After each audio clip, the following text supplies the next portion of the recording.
16 মাস বয়সের একটি বাচ্চা এই সময় সবকিছু অনুকরণ করতে শিখে। যেমন তার বাবা কী কাজ করছে, তার মা কী কথা বলছে, এগুলো সে ভালোভাবে পর্যবেক্ষণ করতে শিখে। এই সময় তার মনে কী এবং কেন, এই দুইটি স্বপ্ন সবসময় ঘোরাঘুরি করে। এইটাই পারফেক্ট টাইম তাকে নিজের হাতে খাবার খাওয়া শেখানো।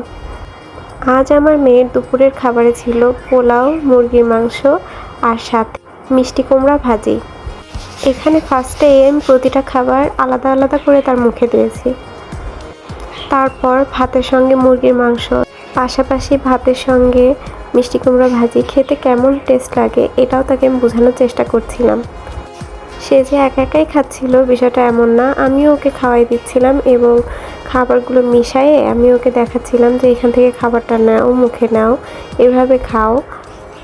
দেখতেই পাচ্ছেন আমার মেয়েকে আমি হাতে তুলে দিচ্ছিলাম, সে খাচ্ছিল।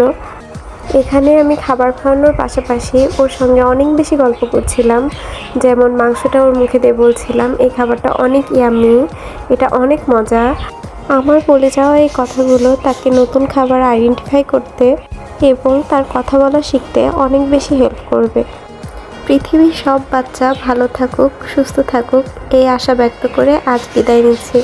আল্লাহ হাফেজ। আসসালামু আলাইকুম।